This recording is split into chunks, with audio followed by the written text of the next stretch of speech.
और आज हम लोग सी प्लस का नेक्स्ट सेक्शन देखेंगे, जिसमें हम लोग देखेंगे एक्सेस स्पेसिफायर क्या होते हैं। ठीक है, तो पिछले क्लास में हम लोगों ने इनहेरिटेंस का देखा था। इनहेरिटेंस क्या होता है, उसका क्या बेनिफिट है, कैसे उसको अचीव किया जाता है, ये मैंने एक छोटा सा एग्जांपल करके आपको समझाया था। आई होप आपको समझ में आ गया होगा।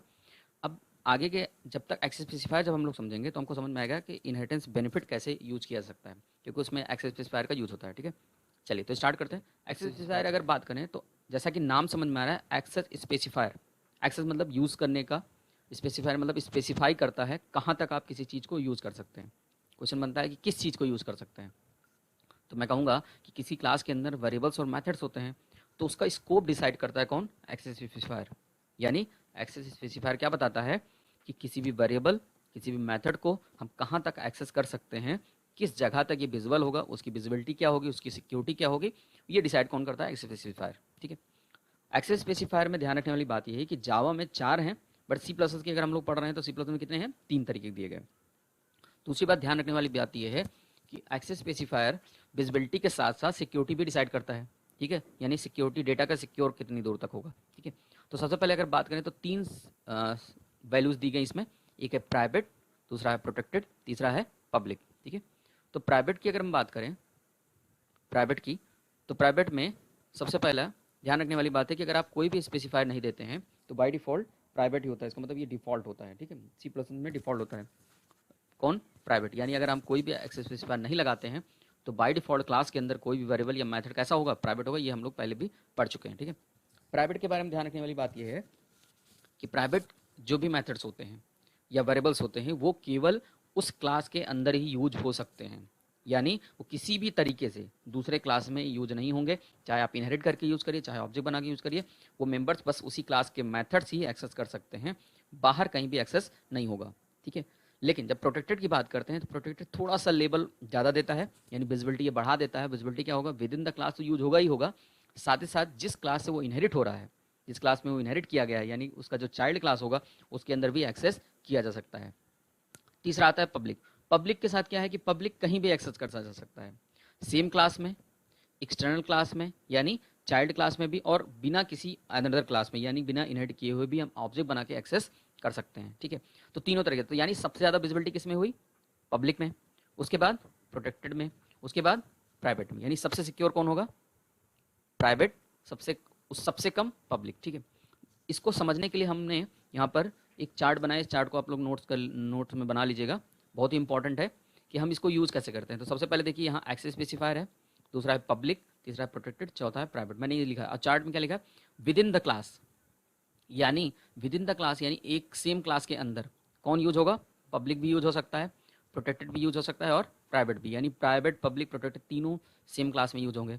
अब चाइल्ड क्लास की अगर बात करें, चाइल्ड क्लास मतलब जो क्लास इनहेरिट करेगा, यानी बेस क्लास से इनहेरिट होने के बाद, तो पब्लिक तो होगा ही होगा क्योंकि कहीं भी एक्सेस हो सकता है, प्रोटेक्टेड भी होगा क्योंकि आपने इनहेरिट कर लिया, लेकिन प्राइवेट कहीं भी किसी भी तरीके से वो ट्रांसफर नहीं होगा, ये बात ध्यान रखना है।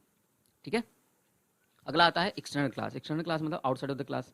पब्लिक तो आएगा ही आएगा, ऑब्जेक्ट बना के एक्सेस करेंगे इनहेरिटेंस नहीं होने के बावजूद। ठीक है, ऑब्जेक्ट बना के एक्सेस कर सकते हैं, लेकिन प्रोटेक्टेड को इनहेरिट नहीं कर सकते हैं। इनहेरिट करने के बावजूद आप एक्सेस नहीं कर सकते, ऑब्जेक्ट बना के भी नहीं एक्सेस कर सकते। ठीक है, तो ध्यान रखना है। प्राइवेट में क्या है, इसमें भी किसी तरीके से नहीं कर सकते। ठीक है, तो इन बातों को ध्यान रखना है। अब यही चार्ट आपके दिमाग में रहना चाहिए। ये चार्ट अगर आपके दिमाग में है तो आप आसानी से किसी भी चीज़ को समझ सकते हैं। ठीक है, चलिए, लेकिन बात ये आ रही है कि इनहेरिटेंस हम लोगों ने पढ़ा था, इनहेरिटेंस का मतलब क्या होता है, रीयूजेबिलिटी ऑफ कोड। अब ध्यान रखने वाली बात यह है कि कुछ चीज़ें ऐसी हैं जो इनहेरिट करने के बावजूद चाइल्ड क्लास में ट्रांसफर नहीं होती। ये इंटरव्यू में क्वेश्चन पूछा जाता है, इसलिए मैंने इसको नोट करके लिखवा दी, आपके पेपर में भी आ सकता है। पहली बात ये कि बेस क्लास का कंस्ट्रक्टर एंड डिस्ट्रक्टर और कॉपी कंस्ट्रक्टर, ये तीनों नहीं ट्रांसफर होते क्योंकि आपके बारे में पता है कि ये क्या है, special type of methods properties होती है। ठीक है, दूसरा, जो भी ऑपरेटर ओवरलोड किए गए हों, ठीक है, अभी हम लोग आगे एक सेक्शन में इसको पढ़ेंगे कि ऑपरेटर ओवरलोडिंग क्या है, बट ये ध्यान रखना है कि बेस क्लास में होते हुए भी ये चाइल्ड क्लास में ट्रांसफर नहीं होंगे। तीसरा आता है फ्रेंड फंक्शन। फ्रेंड फंक्शन अगर पेरेंट क्लास का जो होगा वो चाइल्ड क्लास में ट्रांसफर नहीं होगा। इन तीनों बात को ध्यान रखिएगा, ये मैंने आपको नोट करके बता दिया। ठीक है, चलिए अब आते हैं इसके एग्जाम्पल पे। सबसे पहले एग्जाम्पल ओपन करते हैं। मैंने प्रोग्राम बनाया हुआ है जिसका नाम है access.cpp। ठीक है, ये रहा। इसमें ध्यान रखने वाली बात यह है कि मैंने आपको बताया था कि जब आप क्लास को इनहेरिट करते हैं तो इनहेरिट करते समय आप एक्सेस स्पेसिफायर देते हैं। ध्यान से देखिए, एक पेरेंट क्लास मैंने बनाया, पेरेंट क्लास के अंदर 3 तरह की वेरिएबल बनाया, INT A, protected B, public C. अब आपके दिमाग में हो रहा है ये क्या है, आई एन टी ए का मैंने नहीं बताया है, तो बाय डिफ़ॉल्ट ये क्या होगा, प्राइवेट ही होता है, लेकिन मैं यहाँ पर लिख देता हूँ प्राइवेट, ठीक है। तो ये बाय डिफ़ॉल्ट प्राइवेट ही होता है, नहीं भी लगाएंगे तो भी प्राइवेट ही रहेगा। इसका मतलब ए नाम का जो वेरिएबल है बाय डिफ़ॉल्ट मैंने कहा था प्राइवेट होता है, दूसरा प्रोटेक्टेड है, तीसरा ये। अब ध्यान रखिएगा, दूसरा एक चाइल्ड मैंने बनाया है, चाइल्ड वन, जिसको मैंने प्रोटेक्टेडली जो है पेरेंट से जो है इनहेरिट किया, ठीक है। अब एक काम करते हैं, पहले प्रोटेक्टेड की बजाय प्राइवेट कर लेते हैं, ठीक है। तो जब प्राइवेट करेंगे तो इसका मतलब ध्यान रखने वाली बात है, बहुत ध्यान से इसको समझिएगा, बहुत इंपॉर्टेंट है यहाँ पर।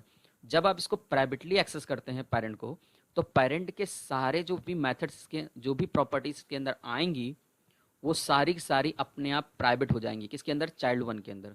यानी पेरेंट की जो जो प्रॉपर्टीज इनके अंदर आएंगी। अब क्वेश्चन बनता है कौन कौन सी प्रॉपर्टी आएंगी, ये मैंने आपको बताया था अभी अभी थोड़ी देर पहले बताया कि प्राइवेट सेम क्लास में ही एक्सेस होगा, इसका मतलब ए नहीं आएगा, लेकिन बी तो आएगा। बी क्यों आएगा, क्योंकि प्रोटेक्टेड है और ये इनहेरिट हो रहा है, ठीक है, तो आ जाएगा। पब्लिक तो आएगा ही आएगा, आ गया। तो बी और सी दोनों आएंगे, लेकिन प्रॉब्लम ये है कि बी और सी जब यहाँ पर आएंगे तो चाइल्ड वन के अंदर वो क्या बन जाएंगे, प्राइवेट हो जाएंगे, ध्यान रखना है। भले यहाँ पर वो कैसे भी क्यों ना हो, बट जब आप यहाँ इनहेरिट करते हैं तो वो अपने आप चाइल्ड में प्राइवेट बन जाएंगे। प्राइवेट बन जाएंगे इसका मतलब ये हुआ कि आप समझ गए होंगे आगे की कहानी क्या होगी, ठीक है। अब इसको हम समझाते पहले। इसका मतलब ये हुआ कि ये बात तो क्लियर हो गई कि ए यहाँ पर एक्सेस नहीं होने वाला है, ये एरर देगा और इसी वजह से यहाँ पर प्रिंट भी नहीं करेगा, ठीक है। बट मैं अभी दिखाता हूँ आपको, ठीक है। एक दूसरा बनाया है, इस दूसरे चाइल्ड को मैं अभी थोड़ी देर के लिए कमेंट कर दे रहा हूँ, इसका कोई काम अभी नहीं है, इसको समझाने के लिए आपको मैं समझाऊंगा यहाँ पे। चलिए अब देखिए,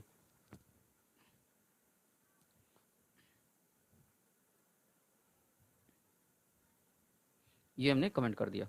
आइए, C H one, child one का ऑब्जेक्ट बनाया, चाइल्ड वन का सी एच नाम का ऑब्जेक्ट बनाया, C H dot get set value, और सेट वैल्यू में 10 और 20 और 30 पास किया, ठीक है।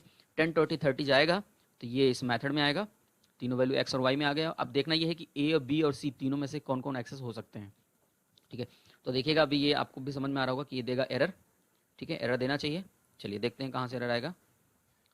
ये देखिए कंपाइल किया मैंने और क्या आ गया, एरर आ गया। एरर क्या आया, ए और ए यहाँ पर देखिए नॉट एक्सेसिबल है, ए इज़ नॉट एक्सेसिबल, कहाँ पर, यहाँ पर, ये नॉट एक्सेसिबल। इसका मतलब इसको हमको कमेंट करना पड़ेगा और एक्चुअली में ये भी कमेंट करना पड़ेगा, क्योंकि आपको मैंने अभी समझाया। तो आपको ये बात क्लियर हो रही है कि प्राइवेट चीज़ें यहाँ पर एक्सेस नहीं होने वाली हैं, ठीक है।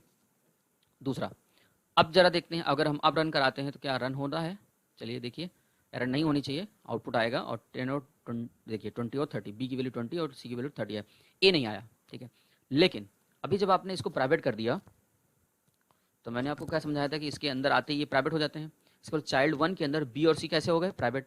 अब मैं क्या करता हूँ, एक दूसरी क्लास बनाता हूँ चाइल्ड टू, और इसको मैं पब्लिकली इनहेरिट करता हूँ, किसको, चाइल्ड वन को। यानी कि मैं इसके सारे प्रॉपर्टीज़ को पब्लिक लाने की कोशिश करता हूँ। तो जरा आप खुद सोचिए कि जो वैल्यूज़ चाइल्ड वन के अंदर प्राइवेट आ गई हैं, क्या वो यहाँ आकर के पब्लिक बन सकती हैं, तो ये पॉसिबल ही नहीं है।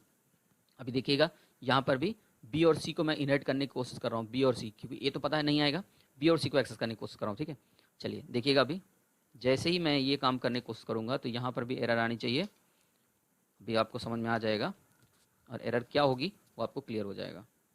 देखिए मैं सीधे रन करा रहा हूँ, ध्यान से देखिए, 4 एरर्स, क्यों, बी और सी, ठीक है, बी एक्सेस नॉट एक्सेसिबल, ठीक है। अभी अगर आप ध्यान से देखिएगा तो आपको समझ में आएगा कि ये रन कराने पे बी सी दो जगह पर एरर दिखा रहा है, और फिर यहाँ देखिए बी और सी, यानी बी और सी भी एक्सेस नहीं होंगे। क्यों नहीं हो रहे हैं, आप समझ गए होंगे, क्योंकि चाइल्ड वन के अंदर ये बाय डिफ़ॉल्ट प्राइवेट हो चुके हैं, तो ये किसी दूसरे क्लास में ट्रांसफ़र नहीं हो सकते। लेकिन अगर मैं इसको प्रोटेक्टेड बना दूँ तो अब आप बताइए प्रोटेक्टेड बनाने से क्या होगा, उसके जो भी प्रॉपर्टीज़ होंगे वो बाय डिफ़ॉल्ट, ए तो आएगा नहीं चाइल्ड वन में, लेकिन बी और सी तो आएगा, और बी और सी यहाँ पर आकर क्या हो जाएगा, यहाँ प्रोटेक्टेड बन जाएगा, ठीक है। जब प्रोटेक्टेड बनेगा तो बी और सी, बी तो ऑलरेडी प्रोटेक्टेड है, लेकिन सी कैसा हो जाएगा, पब्लिक होने के बावजूद वो प्रोटेक्टेड बन जाएगा, किसके अंदर, चाइल्ड वन के अंदर।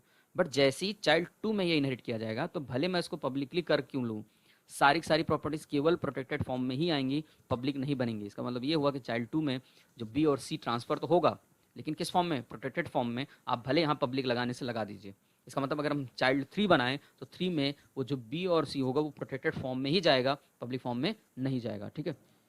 चलिए अब आपको देखते हैं कि ये कोड चलता है कि नहीं चलता। अब आप समझ गए होंगे कि चलना चाहिए, ध्यान से देखिए, ये कोई एरर नहीं, और आंसर आ रहा है 20 30 ए और बी और सी का, और ये नीचे चाइल्ड 2 का है 100 और 200, क्योंकि मैंने यहाँ पर 100 और 200 मेथड पास किया है। ठीक है, जरा देखिए, तो आपको ये बात समझ में आ रही होगी कि कैसे वैल्यूज़ एक्सेस की जा सकती हैं। ठीक है, तो ध्यान रखने वाली बात है कि बस इसमें सिंपल सा कॉन्सेप्ट ये है कि जब भी किसी भी पेरेंट क्लास को हम चाइल्ड क्लास से ट्रांसफर इनहेरिट करते हैं, तो पेरेंट क्लास में वो प्रॉपर्टीज जो होंगी चाइल्ड ट्रांस में जाने के बाद जिस फॉर्मेट में आपने एक्सेस स्पेसिफायर लगाया होगा उसी फॉर्मेट में वो काम करेगा। तो अगर आपने प्रोटेक्टेड लगाया है तो उसकी सारी प्रॉपर्टीज यहाँ का प्रोटेक्टेड बन जाएंगे, अगर आपने प्राइवेट किया तो प्राइवेट हो जाएंगे, प्राइवेट हो जाएंगे तो किसी दूसरी क्लास में इनहेरिट नहीं होंगे। उस चार्ट को आपको ध्यान में रखना है। आई होप आपको ये एक्सेस स्पेसिफायर समझ में आया होगा।